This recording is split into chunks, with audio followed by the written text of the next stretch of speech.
Case हाँ case मुद्दा मुस्त गबा चुस्त ये क्या है केस समर हर केस में समर हर केस में समर समर नहीं है समर कोट।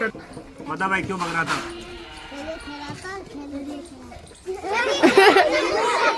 रुको रुको पहले इसने कहा ये कह रहा था और तू कह रहा है ये कह रहा था और ये कह रहा है फिर से ये कह रहा था। पता कौन कह रहा था? तमाम गवाहों और सबूतों को मद्देनजर रखते हुए अदालत इस नतीजे पर पहुंची है कि भगने की समर कह रहा था। समर ही कह रहा था ना?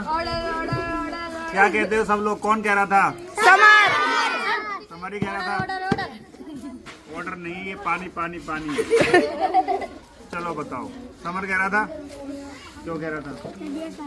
तो अब ये बात आगे बढ़ गई है। समर कह रहा था मान लो ठीक है।